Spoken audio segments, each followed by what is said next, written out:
And it's that time again where we bring to you your number one health program, Health Watch. We bring to you your number one health program, Health Watch, reaching you on the station for Excellence NTA Lagos Channel 10. And you know how much I love to do this with you every week. All right, Katie. So the first episode is going on today, and today he talked about health awareness. You need to go for regular medical checkup. You need to take care of yourself, all right? And the government needs to do more as regards the health sector. And we have a recap of one of the topics that is so interesting that everyone has been talking about. I've been seeing your mails, I've been seeing your messages asking for a recap. That is why we're here for you. And so we're doing a recap, the effects of sleep deprivation. I know that we are in a city where everyone is busy, the hustle and bustle is on the high side. Everyone wants to make ends meet. You are here, you are there, and all of that. So most of the times people are out there hustling. But again, you need to take care of yourself. You need to pay attention to your body. So this episode is for you to understand why you need to sleep, why you need us in a moment. You know that I am your regular host, Nkem or Kibi. Let's take this shot. Before we return, we'll start off with Dr. Love's segment. We'll be right back.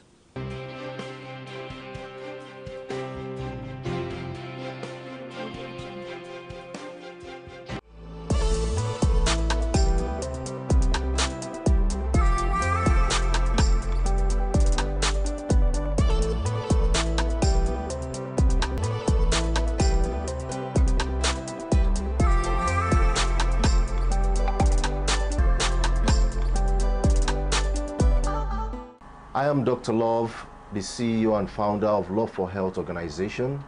Love for Health Organization was founded in 2008, and we have been focused on caring for people, especially women and children. We have also established our centers and our organization in the United States of America, in Nigeria, and we are looking forward to establishing in other parts of the world, including Asia, Australia, Europe, and South America. We are looking forward to a time when we'll be able to make positive impact in the society. We don't have to wait for the government all the time to do things for us. What do we do for ourselves? Not only what the government does for us. I always look at it as an exception, not just to say it's a non-governmental organization, because many people have abused this name and used it for their own personal or selfish reasons. But we are looking at it as a non-profit organization and a partnership with both the government and private corporations. We are looking forward to providing healthcare at the basis. And according to the Millennium Development Goals, which has passed, but many of these goals have not been fully achieved, is the health for all, also sustainability, adequate water, caring for women and children, hospital services, and also was admitted, and this lady unfortunately passed away just because of lack of insulin. At that time, when I was a medical student, insulin was just about 2,000 naira. Imagine where hospital services cannot even provide it. So we have to look at Nigeria, where there are no proper regulation. Although we have NHIS, the National Health Insurance Scheme, just as you have in the UK, they also have a health insurance scheme in the UK, but we know that many people can't still afford healthcare in Nigeria and Africa, especially sub-Saharan Africa. So this is why we have to look for what to do to make sure that there are health reforms in our society. And I believe strongly that the government should declare a state of emergency in the health sector. Not just ceremonial launching of a healthcare facility center, not just ceremonial giving a gift to a baby on January 1st, not just ceremonial dancing and partying to celebrate World Health Day. What are we doing to provide adequate impacts to the health of people? How many people in our society know whether they are hypertensive or even diabetic? And this is why we are here to create more health awareness. Thank you very much, and our slogan still remains, we love you.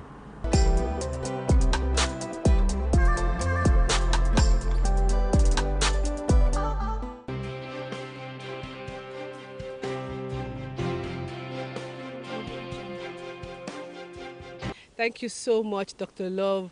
We still have more interesting episodes as long as you stay on the station for excellence and, of course, you hook up to this program.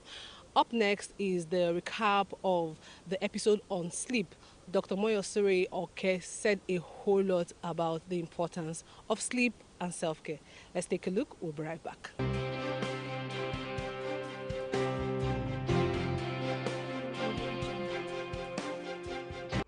You're welcome to the program. Thank you so much. Okay, talking about sleep, you the intro I had at the beginning of the program, I mentioned that in Lagos, it's a norm in Lagos for people to go out very early and come back very late, and you won't believe it. Some people might have to eat their bar. They're heavy food. But the question is, what's the importance of sleep? Sleep is as important as the air that we breathe, as the food that we eat and the water that we drink. I love to tell people about sleep. So many of us consider sleep as being a waste of time, being unnecessary. I have so much to do, I have to catch up.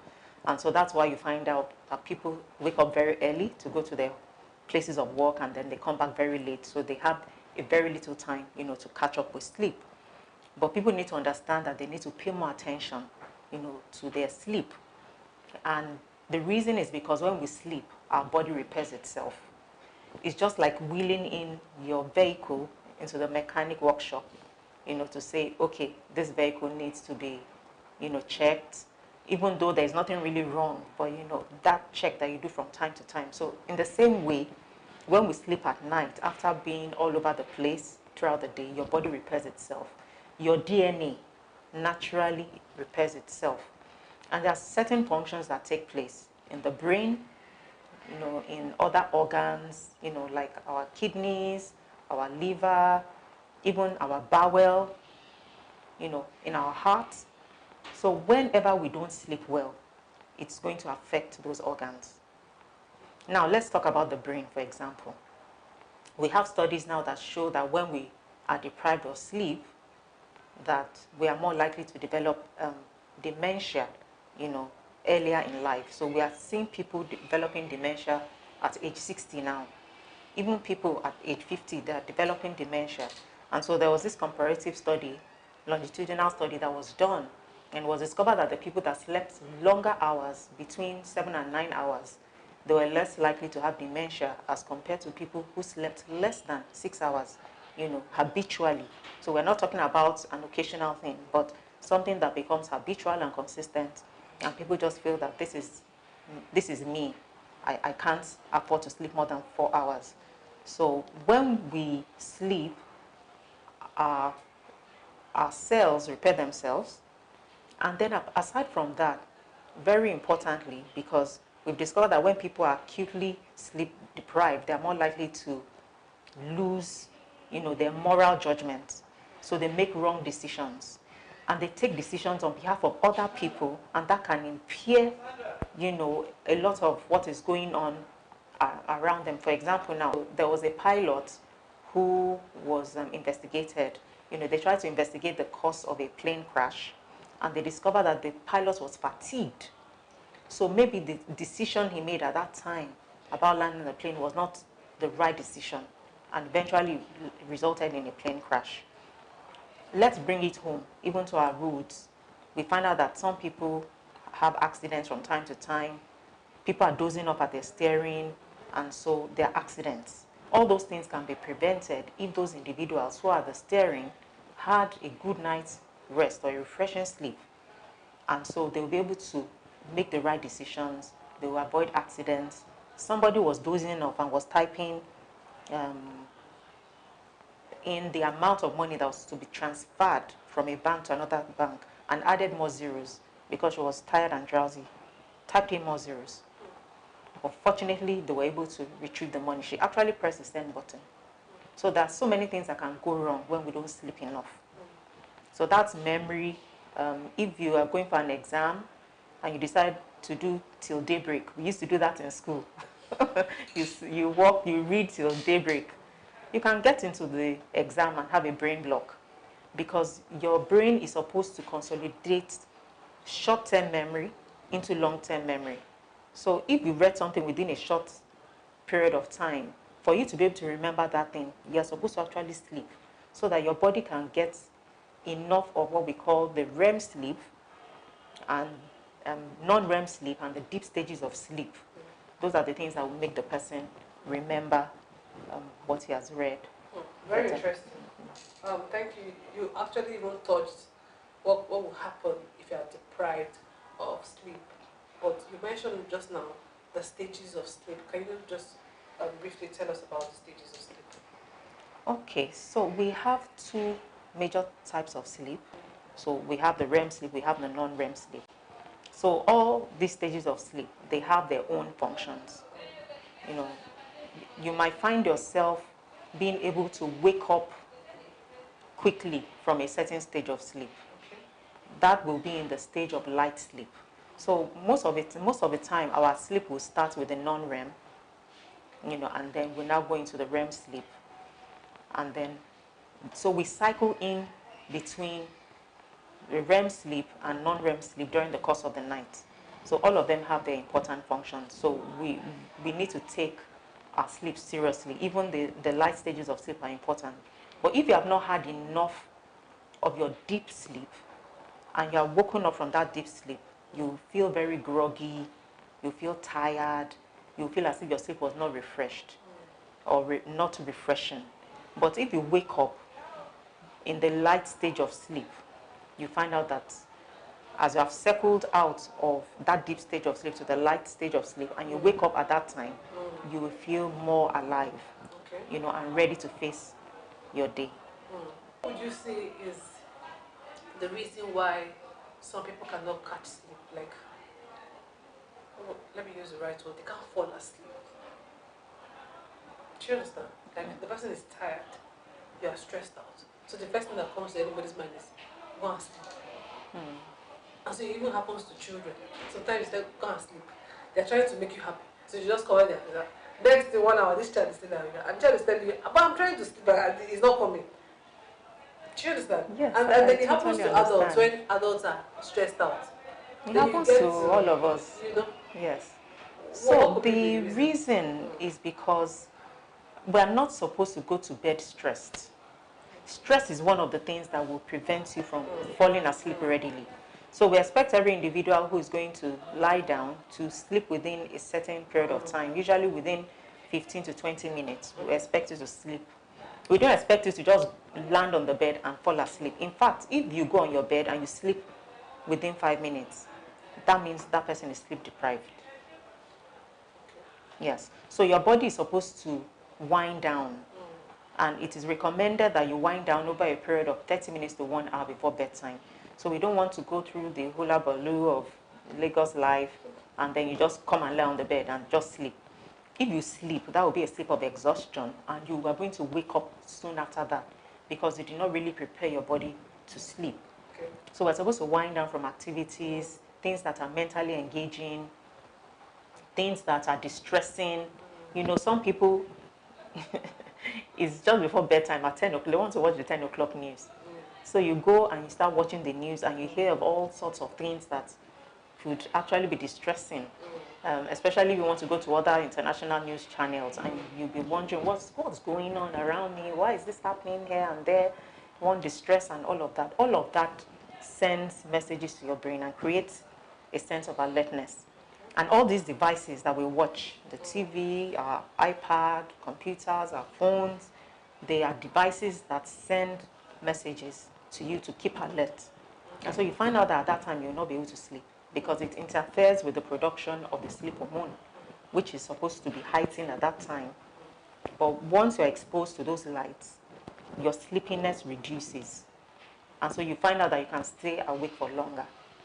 But by the time your lights go out, your devices go down, it sends a message to the brain to say, produce more of this sleep hormone. And so you begin to feel sleepy when everywhere is quiet, dark, because the way the body has been designed is for us to sleep when it is night and to be awake when it is daytime. So the daytime light is supposed to trigger your alertness.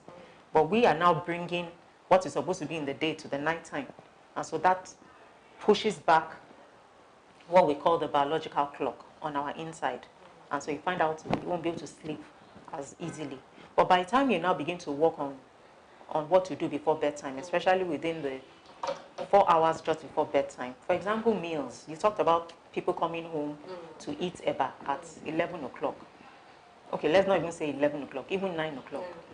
That can interfere with sleep, can impair the quality of our sleep. So recommendations are that your last meal should be at least 3 to 4 hours, before bedtime. But how many people can do that? Okay, that leads us to how do we cultivate good sleeping habits? Because, okay, I'm in your office and I'm probably going to be here till 5. You get home by 9 or you get home by 8. Well, that doesn't happen every day. Okay.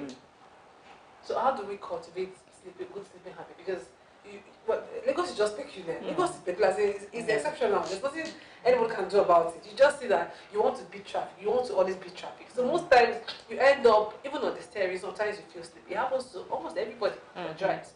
So what happens? What should we be doing when such is happening all the time and you don't actually have that time to catch that sleep? So the thing is that many of us, when we get home, we take our walk home. Yes, the reason why we take our walk home is that when we go home, we start thinking about all the things that went on at work. We start doing many other things. I know some people are guilty here. So we start doing things that we should have left in the office. So that keeps your mind awake. So what we have found out is that when you even want to sleep, you won't be able to sleep because your mind is active. But if you want to enjoy a refreshing night's sleep, wind down, kind of tidy up everything that has happened at work at least 90 minutes before bedtime. So, and then make sure you have had your meal, like I said much earlier, maybe like 3 hours before. Maybe you eat before leaving the office, if that is an issue. And then have a fixed time for going to bed. Let's go to bed at about the same time every night. Your body will get used to that. And the secretions from your pineal gland and all the other hormones are supposed to work together to make you sleep. They would harmonize, and you're more likely to fall asleep at the set bedtime. But if you go to bed 8 o'clock today, another day 11, another day 3 a.m., it's going to cause a disorder in what we call the circadian rhythm. That is more or less like your biological clock. So you find out that the times when you want to sleep, at maybe even 11, you might not even just sleep. So it's important to have a set bedtime, carry out relaxation activities. You can listen to cool music, you can spend some time meditating, you can spend some time in prayer, you can have a warm bath, things that will cool your body's core temperature. It's not the time to be calling people who are in a different time zone abroad. Oh, let me catch up. All those things, they keep your mind alert. And don't listen to distressing news too at that time. Avoid news tabs. The news will be there the following morning. So how do you get enough sleep? if everybody's now increasing their hustle, doubling their, what will I call it now, doubling their game, trying to make ends meet, how do you not catch enough sleep? Yes, so the first thing really is our mindset. Somehow, some way, right now, some people are still having parties. They're still throwing parties, even in the midst of this situation. We are still ensuring that we eat. Somehow, some way, we will make sure we eat because we know the importance of that food. And there's something that is calling our attention to the fact that we need to eat, the hunger, right? But it's not all the time that we realize that there's a connect between our ill health and the fact that we're not sleeping. So one of the things I didn't say in the beginning was that when we don't sleep well, we are more at risk of high blood pressure. We are more at risk of high blood sugar, what we call type 2 diabetes. We are more at risk of heart disease. In fact, people who sleep shorter hours, less than 5 hours habitually, they have been shown to be more likely to have a heart attack and to die prematurely. So when people have sleep deprivation, and they don't usually link it to some of the symptoms they're having. People have headaches, people have chest pain, palpitations, burning sensation all over the body, memory lapses, inability to focus or concentrate. When people have those things, they don't entirely think about the fact, oh, maybe it's because I'm not sleeping. They think about other things. So, but one of the things that I believe that this station is trying to do is to create awareness, to educate the public. So when they have the awareness, they will make it priority. So it didn't seem to matter before. Because they listen to this show, it matters. And so they will say, okay, how can I sleep better? Since I know it's going to help my health and my well-being. Now, that's the first step. Then the second step is to consider those things that are happening in the economy. Are they going to be forever? They won't last forever. You know, changes keep on coming. Even when we say an economy goes into recession, studies have shown that it will come back up. It will bounce back. So we should live with that hope in view, that things will change. It won't always be like this. So I will do the best I can. God will help me, and things will get better. So when we live with that optimistic viewpoint, it helps, and you're able to go to bed, faster. Rather than laying awake at night and complaining and thinking about the distress and everything that is not going on so well. Let's focus on what has gone well. Focus on the things that make you happy. What are the values that you have? Your family, engaging with them, connecting with them. Sometimes it's not about how much money you have in that space of time, but how much you are connected with the people that matter, in your life. And of course, reliance on God, because He's our source. So if we want to do everything in our own power, in our own strength, it's going to fail us at the end of the day, and we become depressed. But when we realize that God is our source and we're depending on Him, then we discover that we can keep going. The last thing, that I would say is, if you're not sleeping well, see your physician, see your doctor, because sometimes there's an underlying health condition. Sometimes it's psychiatric conditions that lead to people not sleeping well. Sometimes it might be an issue that has to do with menopause, things that have to do with care of your children or a loved one or someone that is sick. So there are so many other issues that are, underlying that sleep deprivation or not being able to sleep, when you really want to.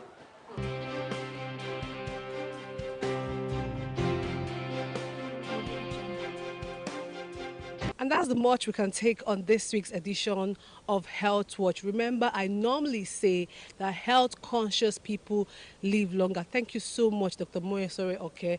Thank you, Dr. Love. You have questions, you have inquiries, you have topics that you love us to treat. Please send a message to 07060865487 or send a mail to okibe@gmail.com. Please take care of your health. My name is Nkem Okibe. See you next week, same time, same station.